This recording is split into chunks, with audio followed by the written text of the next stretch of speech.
A graça e a paz do nosso Senhor Jesus Cristo. Hoje nós vamos meditar na primeira carta que Paulo escreveu aos Tessalonicenses, no capítulo 5.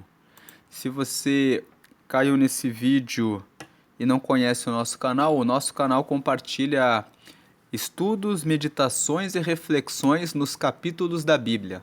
Se você tem interesse em estudar a as Escrituras e conhecer mais a respeito da Bíblia, se inscreva no canal. Vamos agora fazer a leitura de 1 Tessalonicenses capítulo 5 e nós podemos dividir esse capítulo em 5 partes. Na primeira parte nós vamos ler do versículo 1 até o versículo 11, que fala a respeito da vinda de Jesus. Depois, a segunda parte, nós precisamos, o título pode ser Reconheçam quem transborda em vocês, são os versículos 12 e 13. Depois, a parte 3 é Transbordem sobre as pessoas, que são os versículos 14 até 22.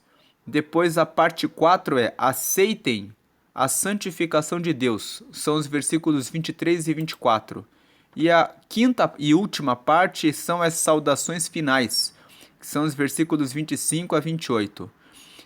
Lembrando que o capítulo 5 de 1 Tessalonicenses é o último capítulo.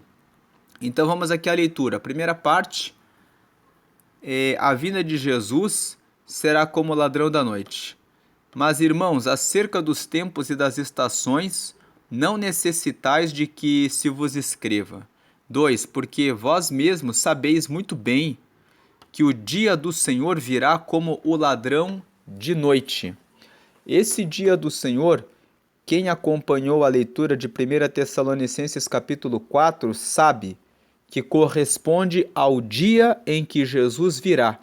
Quando nós meditamos em 1 Tessalonicenses no capítulo 4, nós fizemos a leitura do capítulo 3, da segunda carta que Pedro escreveu. E ali, Pedro traz informações a respeito da vinda de Jesus, dizendo que ela virá de maneira repentina. Versículo 3: Pois que quando disserem há paz e segurança, então lhes sobrevirá repentina destruição, como as dores de parto àquela que está grávida, e de modo nenhum escaparão. Então Paulo aqui faz uma comparação, dizendo que a vinda de Jesus é como o momento em que aquela que está grávida, quando vem quando surgem as dores, né, de parto para o nascimento do filho. Versículo 4: Mas vós, irmãos, já não estáis em trevas, para que aquele dia vos surpreenda como um ladrão. Porque todos vós sois filhos da luz e filhos do dia. Nós não somos da noite, nem das trevas. Versículo 6: Não durmamos, pois, como os demais, mas vigiemos e sejamos sóbrios. Versículo 7: Porque os que dormem, dormem de noite, e os que se embebedam, embebedam-se de noite. É como se Paulo estivesse dizendo, né, que quem não presta atenção na vida e quem fica se embriagando, né, vive nas trevas, vive não na luz do dia. Versículo 8: Mas nós que somos do dia, sejamos sóbrios, vestindo-nos da couraça da fé e do amor e tendo por capacete a esperança da salvação. Então Paulo fala aqui, né, a couraça é aquela parte da armadura que cobre o peito e até perto da cintura, né? Vai de cima até abaixo. Então cobre a respiração, ou seja, aquilo que é essencial na nossa vida, que nós precisamos de oxigênio. Guarda o nosso coração, que faz a circulação do sangue e faz a troca do sangue que tem gás carbônico e do sangue que tem oxigênio, né? A couraça da fé e do amor.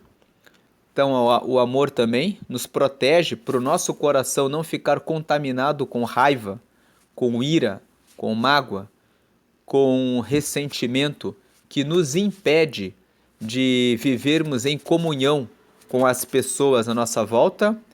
E nós lemos em 1 Tessalonicenses, no capítulo 4, as recomendações que Paulo faz para que os tessalonicenses vivam em amor. E tendo por capacete a esperança da salvação, ou seja, tendo na cabeça, nos pensamentos, a confiança, a esperança de que a salvação ocorrerá, ou seja, que a salvação precisa ser conquistada, você precisa continuar firme, caminhando, progredindo na fé, que é a mesma recomendação que Paulo deu em 1 Tessalonicenses no capítulo 4. Ele falou, logo no primeiro versículo, continuem progredindo na fé. Versículo 9, porque Deus não nos destinou para a ira. Quando ele fala para a ira aqui, ele está querendo dizer que Deus não nos destinou para a ira de Deus, para a ira dele. Em que consiste a ira de Deus? Muitas pessoas perguntam, o que é a ira de Deus? A ira de Deus nada mais é do que Deus deixar que a pessoa fique à sua própria sorte, deixar que a pessoa faça tudo o que ela quer, sem que Deus interfira na vida da pessoa. Quando nós oramos a Deus, quando nós colocamos a nossa vida diante de Deus e pedimos a Ele que Ele governe os nossos passos para que nós possamos estar mais próximos dele, Ele nos corrige, Ele anda conosco para que nós possamos ter crescimento espiritual. Agora, quando nós ignoramos Deus e dizemos que não aceitamos os seus ensinos e não o queremos, Ele manifesta a sua ira, que consiste em deixe que façam o que bem quiserem. Vemos isso em 2 textos. No livro de Hebreus, no capítulo 12, nós vemos que Deus corrige aqueles a quem Ele ama. Ele fala assim, Hebreus 12, versículo 6, porque o Senhor corrige o que ama e açoita a qualquer que recebe por filho. Versículo 7, se suportais a correção, Deus vos trata como filhos, porque que filho há a quem o pai não corrija? Versículo 8, mas se estáis sem disciplina, da qual todos são feitos participantes, sois então bastardos, e não filhos. Versículo 9, além do que tivemos nossos pais segundo a carne, para nos corrigirem, e nós os reverenciamos. Não nos sujeitaremos muito mais ao Pai dos Espíritos para vivermos? Versículo 10, porque aqueles, na verdade, por um pouco de tempo, nos corrigiam como bem lhes parecia, mas este, para nosso proveito, para sermos participantes da sua santidade. Versículo 11, e, na verdade, toda a correção ao presente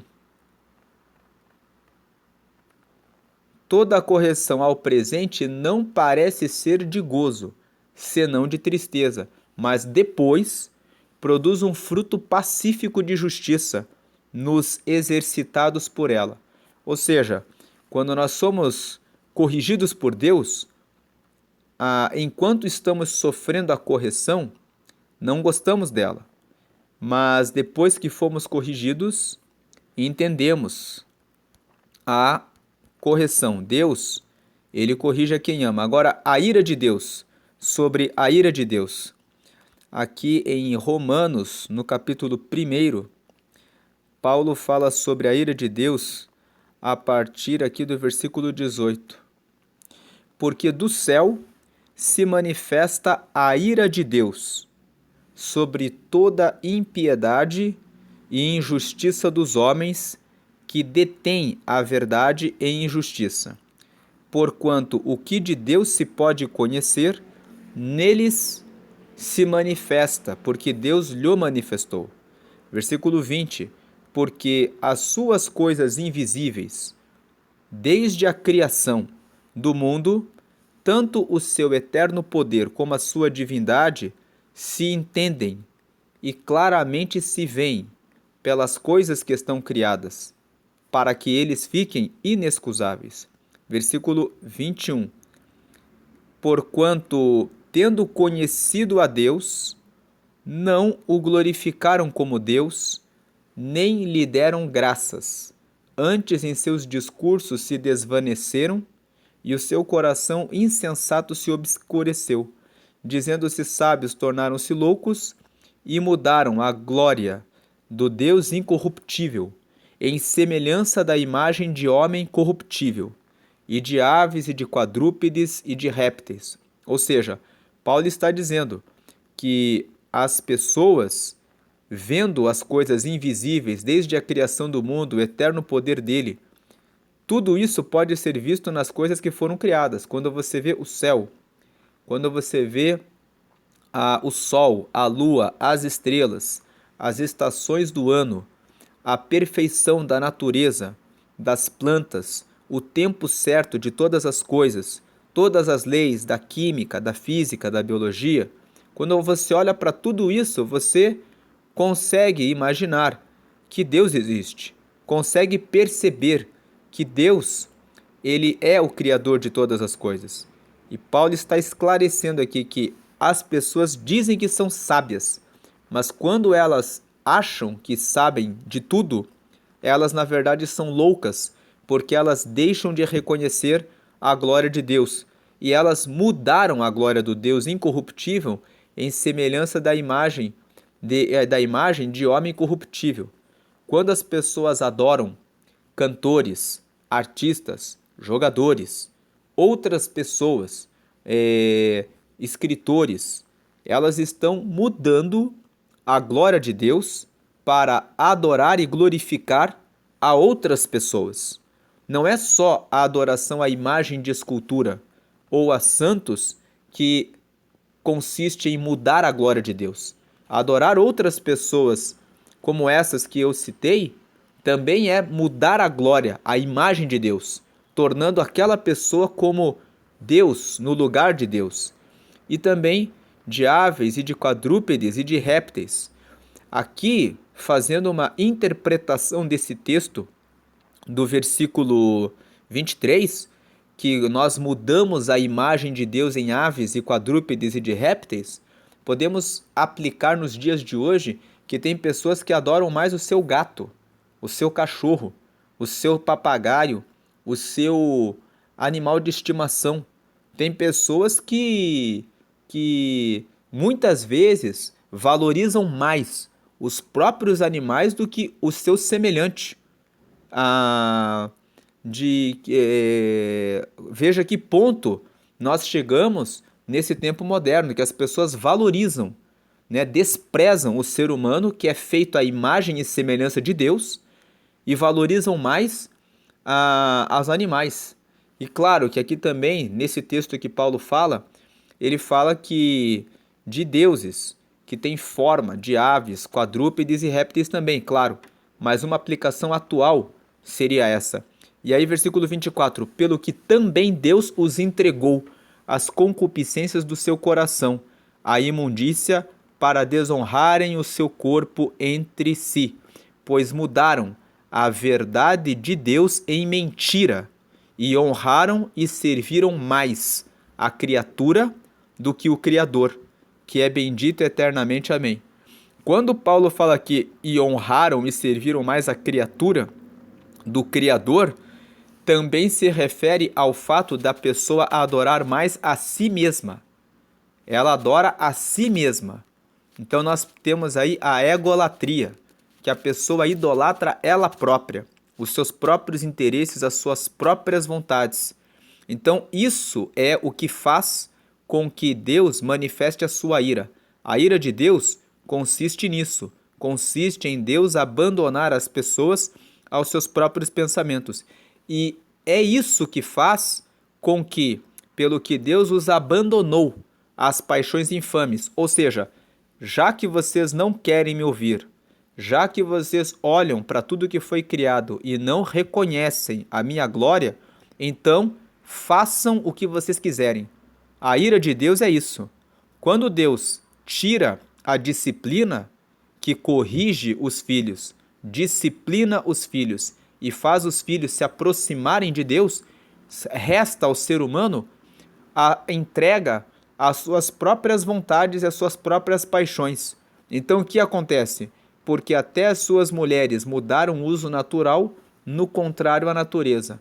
Então, Paulo esclarece a ira de Deus. Deus deixa que as mulheres façam, né, aquilo que querem. E semelhantemente, também os varões, deixando o uso natural da mulher, se inflamaram em sua sensualidade, uns para com os outros, varão com varão, cometendo torpeza e recebendo em si mesmos a recompensa que convinha ao seu erro. Qual é a recompensa que eles recebem em si mesmos? É que eles ficam entregues ao lesbianismo e à homossexualidade. Porque se eles não recebem a palavra de Deus e não reconhecem neles próprios que o corpo físico que Deus deu a eles revela que o macho é macho e que a mulher é mulher, e não aceitam a palavra de Deus como parâmetro para a sua vida, então Deus diz: façam o que quiserem, fiquem entregues às suas próprias paixões infames. Versículo 28. E como eles se não importaram de ter conhecimento de Deus, veja, como eles não se preocupam, assim Deus os entregou a um sentimento perverso. O sentimento perverso não é um sentimento que Deus colocou no ser humano de propósito. O sentimento perverso é o sentimento que já está na natureza pecaminosa de cada ser humano. Cada ser humano tem a sua fraqueza. Uns com bebida, outros com cigarro, outros com mulheres, outros com prostituição, outros com corrupção, outros com desvio de dinheiro. Cada um tem, outros com a mentira, outros com a ira, ficam irados muito facilmente. Cada um tem a sua fragilidade, né? Quando a pessoa busca o conhecimento de Deus e busca separar-se para Deus, Deus a disciplina e a corrige. Quando ela não aceita o conhecimento de Deus, Deus os entrega ao sentimento perverso para fazerem coisas que não convêm.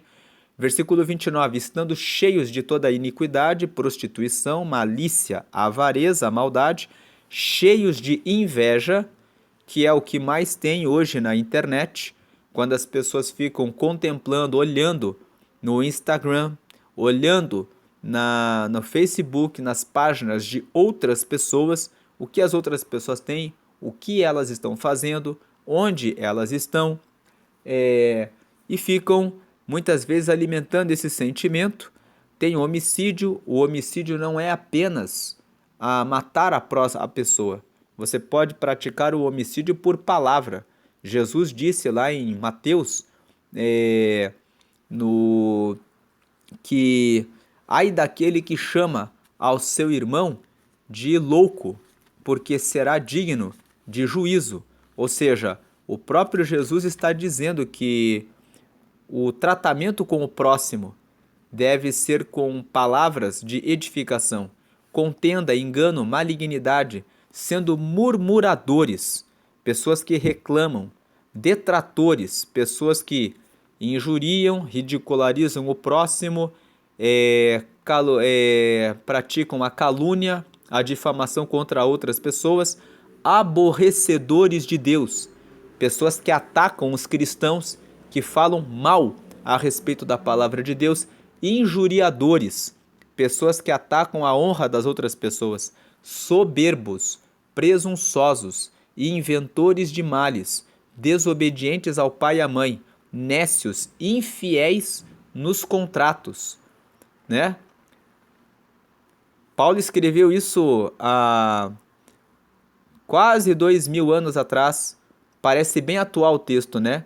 31 nécios, né? Ou seja, tolos, infiéis nos contratos, sem afeição natural, irreconciliáveis, sem misericórdia. Versículo 32, os quais, conhecendo a justiça de Deus, que são dignos de morte os que tais coisas praticam, não somente as fazem, mas também consentem, ou seja, concordam aos que as fazem.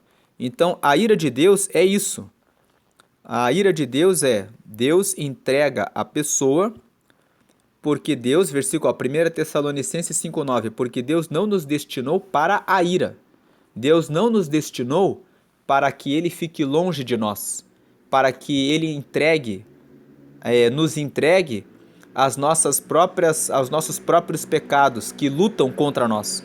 Mas ele nos destinou para a aquisição da salvação, ou seja, para nós adquirirmos a salvação por nosso Senhor Jesus Cristo. Aqui fica uma chave. Você só recebe a salvação quando você recebe a Jesus. É por Jesus que nós temos a salvação. Por nós mesmos, nós não poderíamos alcançar a salvação, porque nós somos pecadores. Em Romanos, no capítulo 3, no versículo 23, está escrito que todos pecaram e destituídos estão da glória de Deus. Porque todos pecaram e destituídos estão da glória de Deus. Versículo 24, sendo justificados gratuitamente pela sua graça, a graça de Deus, né? Pela redenção que há em Cristo Jesus, ou seja, pelo resgate da nossa alma que ocorre por meio de Jesus. Versículo 25, ao qual Deus propôs para propiciação pela fé no seu sangue, para demonstrar a sua justiça, pela remissão dos pecados dantes cometidos sob a paciência de Deus, para a demonstração da sua justiça neste tempo presente, para que ele seja justo e justificador daquele que tem fé em Jesus. Então Jesus é o justo, Jesus é o justificador daquele que tem fé nele. Então, é pela fé em Jesus que se recebe a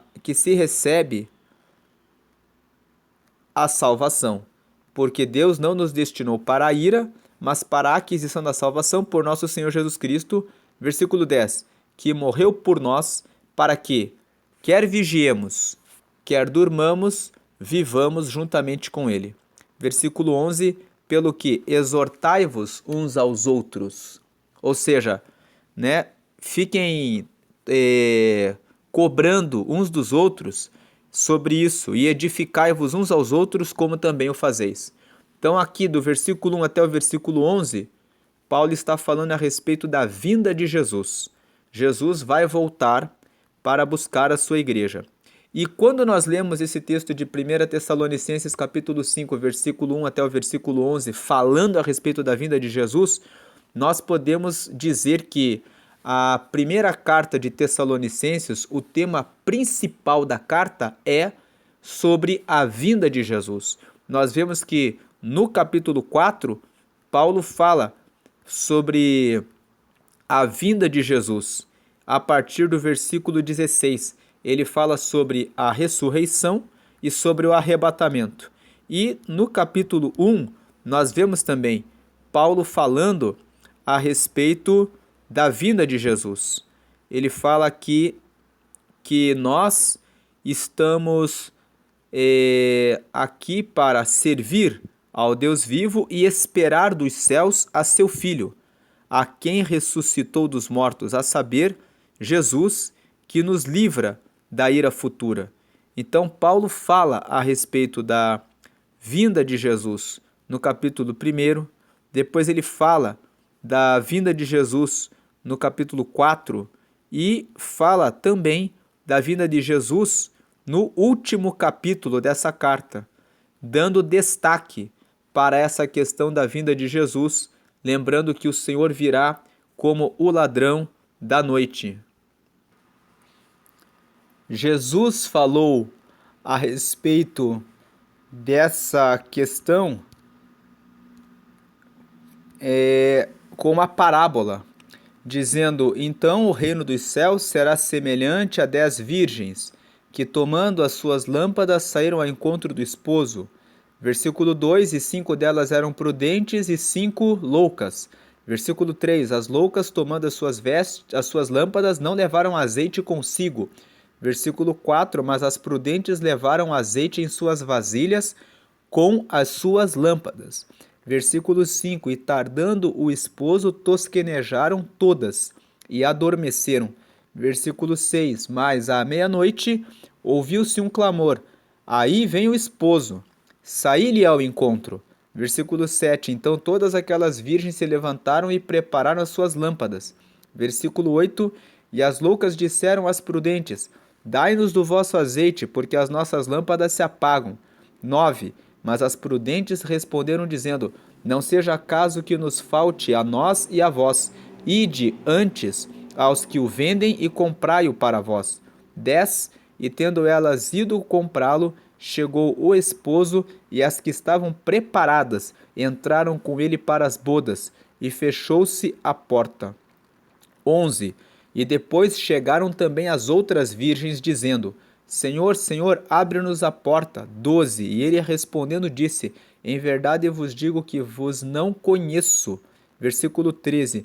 Vigiai, pois, porque não sabeis o dia nem a hora em que o Filho há de vir. Então, o próprio Jesus, nessa parábola, falou a respeito da necessidade de vigiar, pois as pessoas não sabem a hora em que ele voltará. Então, aqui é por isso que ele fala aqui no versículo 11: Exortai-vos uns aos outros e edificai-vos uns aos outros, como também o fazeis.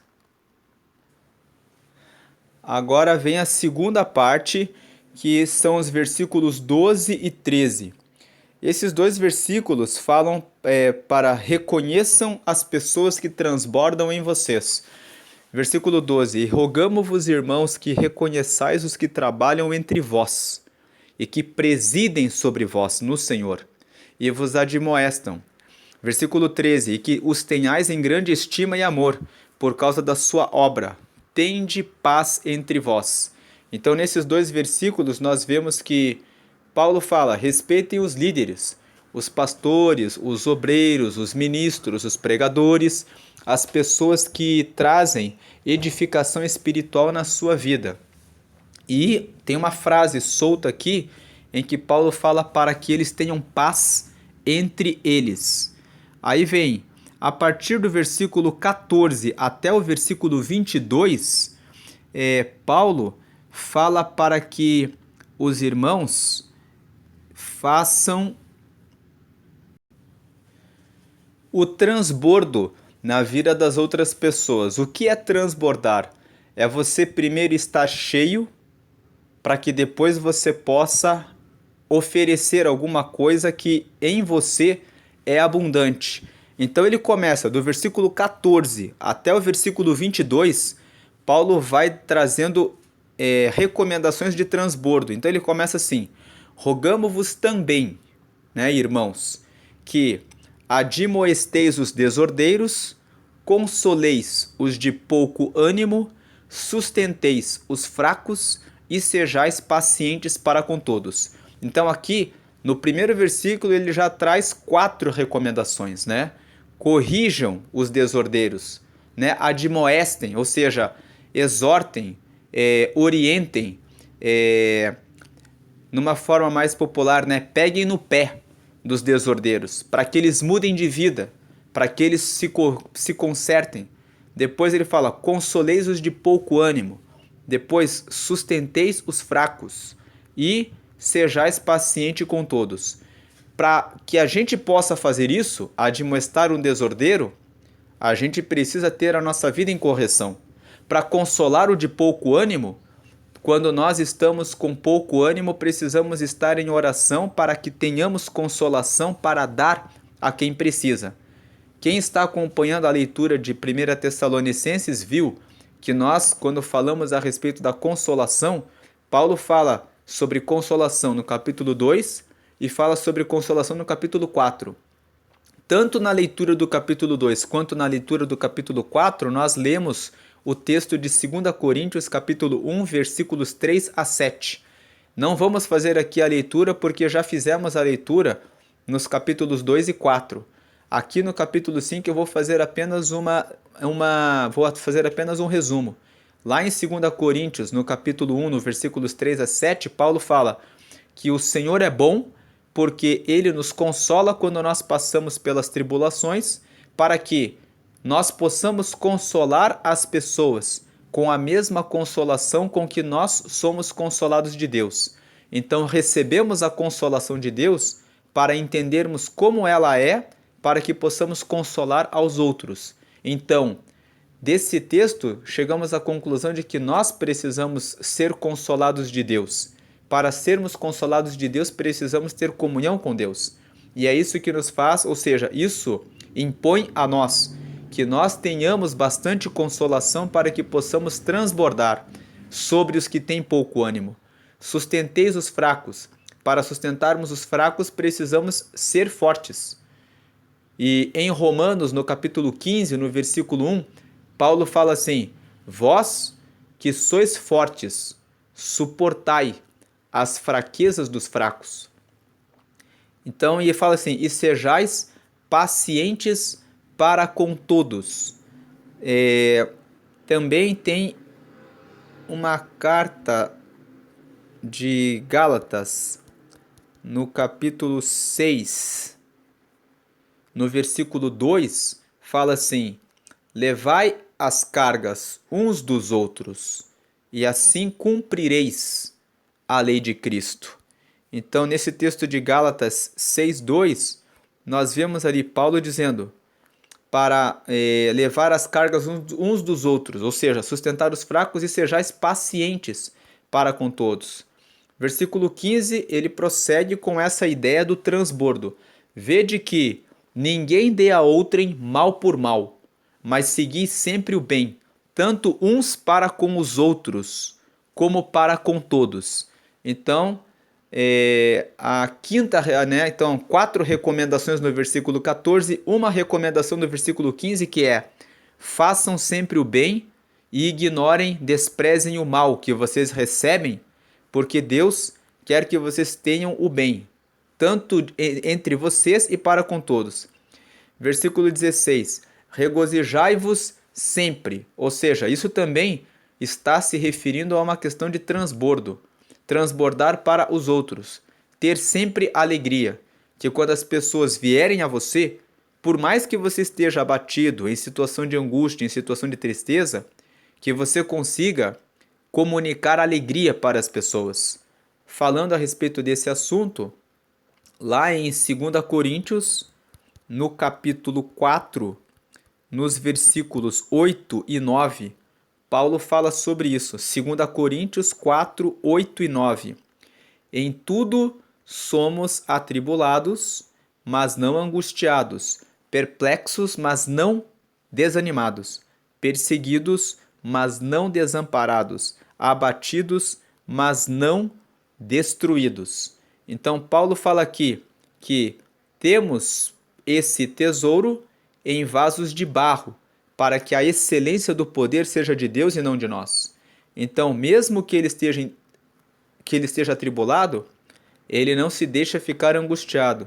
Mesmo que esteja perplexo, ou seja, incomodado, né, de olhos abertos impressionados por algo que não era esperado e que não deu certo, eles não se fica desanimado.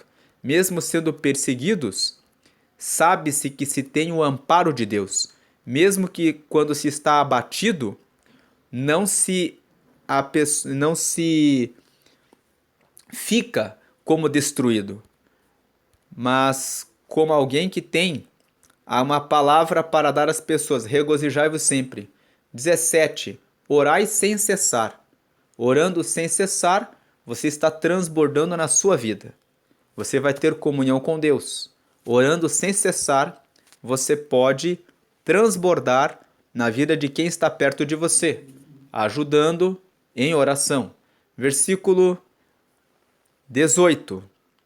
Em tudo dai graças, porque esta é a vontade de Deus, em Cristo Jesus para convosco. O versículo 18 fala de gratidão, fala de não reclamar. Muitas pessoas ficam reclamando da vida.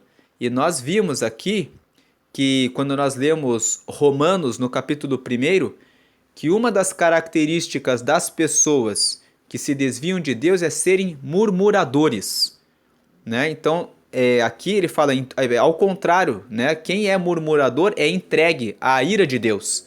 Agora, quem está no propósito dá graças. Então, em tudo dai graças, porque esta é a vontade de Deus em Cristo Jesus para convosco.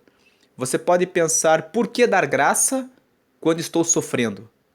O sofrimento decorre da disciplina que nós lemos em Hebreus, capítulo 12, no versículo 5 ali. Ele vai dando disciplina, porque Deus ama aos filhos. Como ele vai desenvolver em nós a paciência? Permitindo que passemos por situações que geram tribulação. Como nós lemos agora em 2 Coríntios, no capítulo 4, nos versículos 8 e 9, Paulo dizendo: em tudo nós somos atribulados, mas não abatidos, perplexos, mas não desanimados. Então, quando ele fala aquilo ali, o que ele está dizendo? Nós passamos por tribulações. Jesus disse, conforme o Evangelho de João 16:33, João 16:33. No mundo tereis, tenho-vos dito isso, para que em mim tenhais paz. No mundo tereis aflições, mas tende bom ânimo. Eu venci o mundo. Então Jesus fala que no mundo as tribulações elas ocorrem. Então ele fala: em tudo dai graças, porque esta é a vontade de Deus em Cristo Jesus para convosco. Quando você está em Cristo, você dá graça porque você busca entender o que Deus quer ensinar a você no momento em que você está passando por uma tribulação, por uma dificuldade, por uma situação, por um desafio. São desafios que no relacionamento com Deus vencemos e vamos passando de níveis para chegarmos cada vez mais perto de Deus. Versículo 19: não extingais o Espírito. Então, quando que você extingue o Espírito? O Espírito aqui está em letra maiúscula. Está se referindo ao Espírito Santo. Quando você deixa de orar, você deixa de colocar brasas na sua comunhão com Deus, no seu relacionamento com o Espírito. Quanto mais você ora, quanto mais você conhece as Escrituras, quanto mais você dá lugar à santificação, ou seja, quando você toma conhecimento daquilo que agrada a Deus e você pratica, realiza o que a palavra diz, e não é apenas um ouvinte, mas é um praticante daquilo que diz na Escritura, você está colocando lenha, né, nessa chama, no seu relacionamento com o Espírito de Deus. Versículo 20 e o versículo 21 falam de uma única coisa: não desprezeis as profecias. 21, examinai tudo, retende o bem. Ou seja, o 20 e o 21 quando você ouve uma profecia, você deve examinar o que o profeta lhe entregou. Aquilo que for bom, você guarda. Se você percebe que a pessoa falou em nome de Deus e disse alguma coisa que não encaixa, ignore. Fique apenas com aquilo que tem sentido. Versículo 22. Abstende-vos de toda a aparência do mal. Aqui no versículo 22, Paulo está falando assim, tem algumas versões bíblicas que falam fugir da aparência do mal. Fugir da aparência do mal é, por exemplo, quando você é solteiro, não sair para um evento dando carona para uma mulher casada. Quando você vai na casa de um amigo seu que é casado e você vai para conversar com ele, chega na casa e só está a esposa, não fica ali naquele lugar, mas volta em um momento posterior. Algumas pessoas podem dizer que isso é um exagero, mas a grande maioria das traições acontece por causa dessa falta de vigilância. Quando Paulo fala assim, abstende-vos de toda a aparência do mal, quando você vê que tem alguma coisa que pode vir a acontecer, você já escapa. Muitas mulheres e homens perderam seus casamentos com amigos que frequentavam a casa. Muitas pessoas perderam dinheiro porque confiaram em pessoas que ficaram por anos e anos comendo na mesma mesa. Então, é necessário guardar-se da aparência do mal. Tudo tem que ter um limite. Tudo você precisa analisar. Se você visualiza que existe a aparência do mal, fujam. José, no Egito, lá no livro de Gênesis, ele era o responsável por toda a casa do seu patrão, que era Potifar. Quando a mulher de Potifar tentou agarrá-lo, ele não ficou para conversar com ela por um segundo. O texto bíblico fala que ele fugiu e ela arrancou o manto dele. Ou seja, ele saiu imediatamente daquela situação. Então, Então, esses textos, esses versículos do 14 até o 22, trazem recomendações e trazem orientações para que você transborde na vida das outras pessoas. Que você conheça esses preceitos e que você saiba e aplique para você mesmo e saiba para orientar outras pessoas.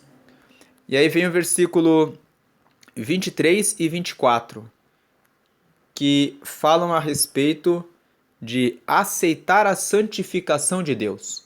E o mesmo Deus de paz vos santifique em tudo, e todo o vosso espírito e alma e corpo sejam plenamente conservados irrepreensíveis para a vinda de nosso Senhor Jesus Cristo. Versículo 24, fiel é o que vos chama, o qual também o fará. Então nós vemos aqui, mais uma vez, Paulo destaca a questão da vinda de Jesus. Mais uma vez, Paulo destaca a santificação e destaca a vinda de Cristo.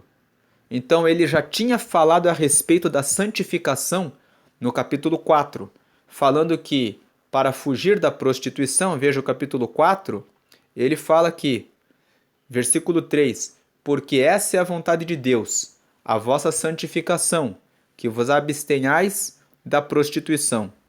E aí depois ele fala, mais uma vez, em santificação, quando ele fala em não enganar a ninguém. Ele fala aqui no versículo 6. Ninguém oprima ou engane a seu irmão em negócio algum, porque o Senhor é vingador de todas estas coisas, como também antes vô-lo dissemos e testificamos. Porque não nos chamou Deus para a imundícia, mas para a santificação. Então Paulo já tinha falado sobre santificação no capítulo 4. No capítulo 5 ele volta nessa questão da santificação no versículo 23, dizendo que o mesmo Deus de paz vos santifique em tudo, em todo o vosso espírito e alma e corpo, e sejam plenamente conservados irrepreensíveis, ou seja, sem erro, sem falha nenhuma, para a vinda de nosso Senhor Jesus Cristo, fiel é o que vos chama, o qual também o fará.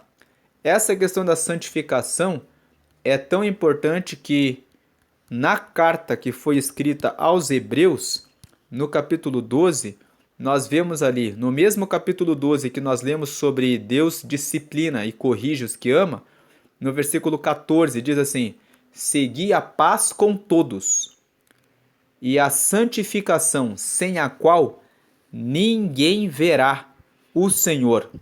Quando ele fala seguir a paz com todos, no versículo 15, nessa questão da paz, de ter paz com todas as pessoas, ou seja, não guardar mágoa, raiva, ira, nenhum tipo de sentimento dentro do coração que faça com que você esconda algum sentimento interno que cause separação em relação às outras pessoas ou sentimento de vingança, ele fala assim no versículo 15, tendo cuidado de que ninguém se prive da graça de Deus e de que nenhuma raiz de amargura brotando vos perturbe e por ela muitos se contaminem, ou seja, que o coração seja guardado de raízes de amargura, de depressão, de ansiedade, de preocupação, de mágoa por causa daquilo que alguma pessoa disse, por causa de alguma coisa que a pessoa te fez no passado, que exista o perdão.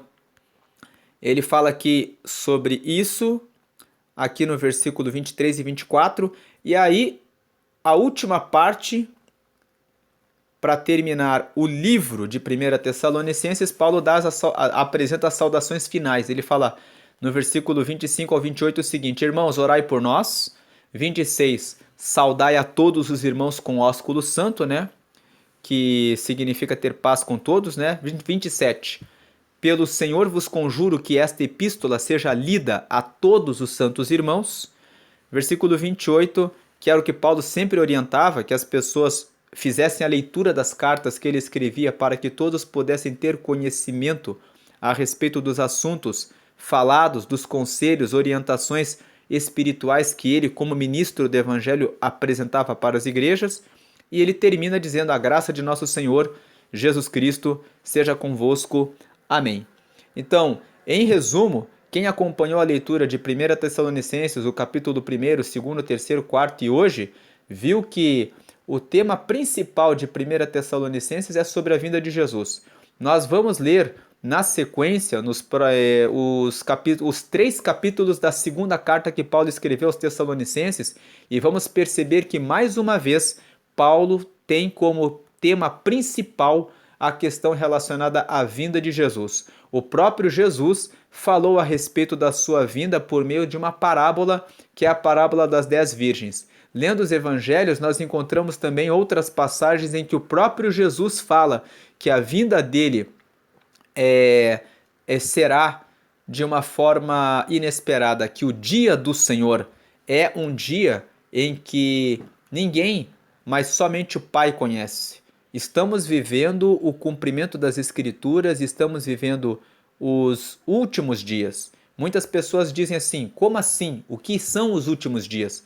Os últimos dias, ao contrário do que muitas pessoas pensam, que é alguma coisa que ainda vai vir, que é uma coisa que ainda vai acontecer, os últimos dias começaram quando Jesus veio na Terra. Quando Jesus assumiu a forma humana, quando ele encarnou, ele veio para anunciar o reino de Deus sobre a terra, para morrer e trazer a reconciliação da humanidade com Deus, para garantir que todos os que tiverem fé em Jesus recebam a salvação. Então, os últimos dias começaram desde que Jesus veio como carne. Então, ali começaram os últimos dias. Jesus veio, morreu, entregou a sua vida e aí então a pregação começou a ser anunciada na terra e tem sido anunciada em todas as gerações. E todos vão seguindo na terra, aguardando a vinda de Jesus. É por isso que quando nós lemos o texto do Novo Testamento, em várias passagens, Paulo, Pedro e todos os pregadores, os apóstolos, diziam: fiquem preparados, porque a vinda do Senhor não tem dia, não tem hora. Mas vocês precisam estar atentos e em relacionamento constante com Deus, guardando-se na oração, guardando-se no conhecimento da Escritura para que vocês possam agradar a Deus, porque o dia em que Ele virá é como o dia em que vem um ladrão.